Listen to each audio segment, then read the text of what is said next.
Hey everyone, welcome back to Daily Duo English. I'm Emily. And I'm Ben. If you're new here, welcome. We're really glad you found us. Today we're talking about something every English learner needs. What to say when you don't understand. This one is close to my heart because we have all been there. Someone speaks a little too fast, you miss one word, and suddenly your brain just goes blank. And then what happens? You smile, you nod, you say yes, yes, but inside you're completely lost. So today, we're going to fix that moment. We'll give you simple, polite recovery phrases. These are phrases that help you continue when you get lost in a conversation. You'll learn how to ask someone to repeat, slow down, explain a word, spell something, or confirm what you heard. Casual phrases for friends, professional phrases for work, and the exact words to use when your mind freezes. By the end, you'll feel calmer and more confident because you'll always have something to say. Let's get into it. Before the phrases, one important thing. Asking someone to repeat is completely normal. It really is. Native speakers do it all the time. Honestly, I ask people to repeat things on the phone constantly. It doesn't mean my English is bad, it means I want to understand correctly. What's not helpful is pretending. When you say yes, yes, but you didn't really understand, you can agree to the wrong thing. Exactly. So here's your permission from us. It is completely okay to say, sorry, I didn't catch that. Most people are happy to help, and they'll respect you for asking clearly. So let's learn how to ask the easy way.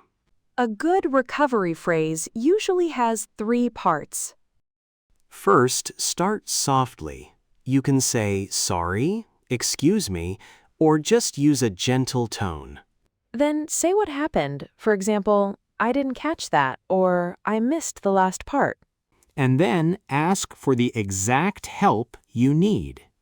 Repeat, slow down, explain, spell, or confirm. Let me put that together. Sorry, I didn't quite catch that. Could you say it one more time? Nice. Soft start, clear problem, clear request. Here's another one for details. Let me make sure I understood. You mean the meeting is at 3, right? The big tip is this. Ask for the exact thing you need instead of only saying, I don't understand. That one change makes you sound clear and confident. Now let's see it in real situations. Situation 1. Someone speaks too fast. That's my specialty. Let's do a quick demo first. I'll speak too fast, and Emily will show the moment many learners know very well. So basically the plan is we meet at the cafe around noon, then we grab the tickets, head to the station, catch the early train, and figure out lunch when we get there. Sound good?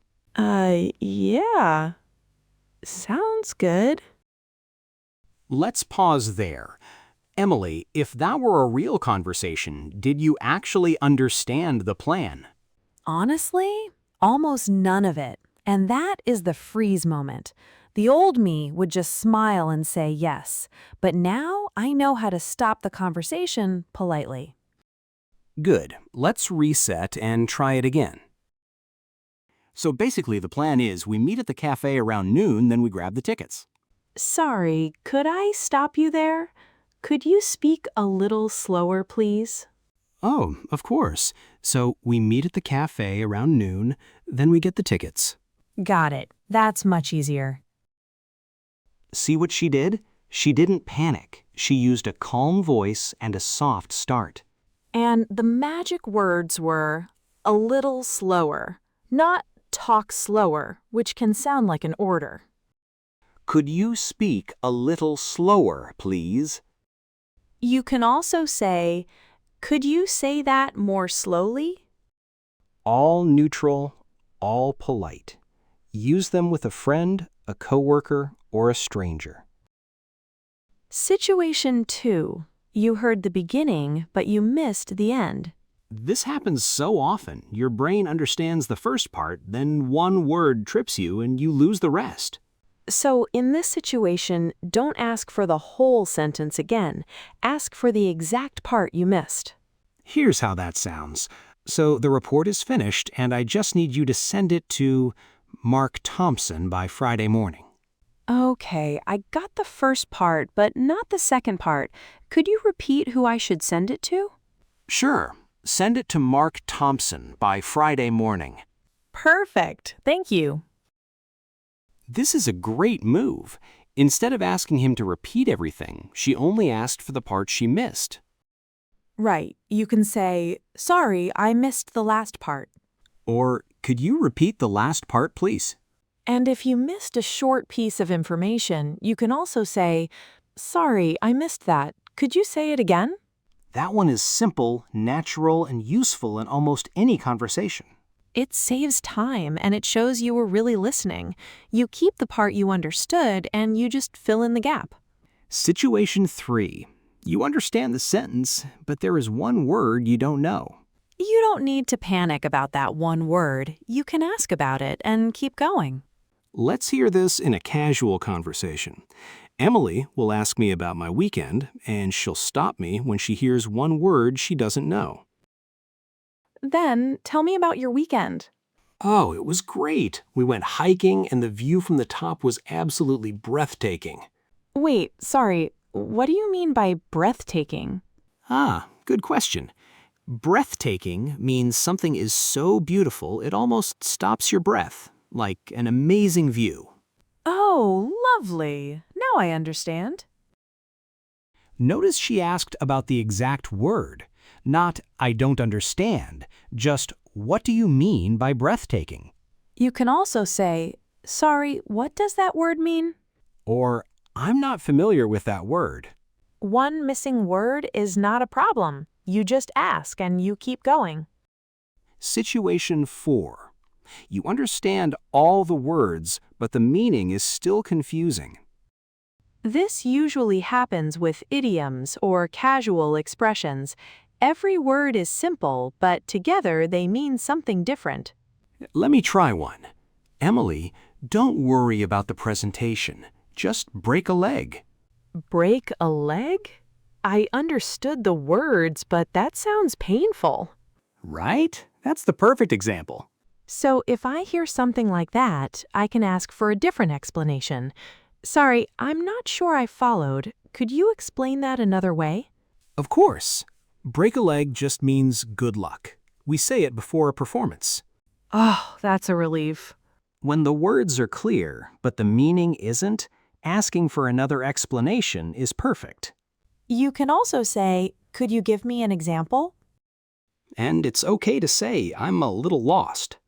Honest, polite, and very useful. Situation 5. Sometimes you think you understood, but you want to be sure, so you confirm. This is important for appointments, plans, work tasks, and anything with details. Let's try a detail-heavy one. Emily, ask me what time you should arrive tomorrow. Ben, what time should I arrive tomorrow? Let's meet at the office at 9:30 and bring your laptop. Okay, let me make sure I understood. You mean 9:30 in the morning and I should bring my laptop, right? Exactly right. Perfect. This is a very smart move. She repeated the key details back in her own words and added right at the end. That little word "right" turns it into a question. You can also say, "Just to confirm, the meeting is tomorrow?"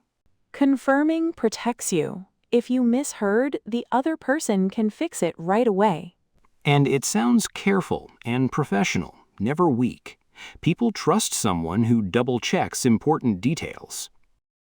Situation 6. Names, numbers, emails, addresses, and online meetings. These are some of the hardest moments to understand correctly. Yes, spelling and detail phrases are real survival English. You'll use them on the phone, at work, and in Zoom or Teams meetings. Let's start with a phone-style moment. Imagine Ben is giving me a contact name. Okay, the contact's name is Mr. Zielinski. Sorry, that's a new name for me. Could you spell that for me, please? Sure. Zielinski.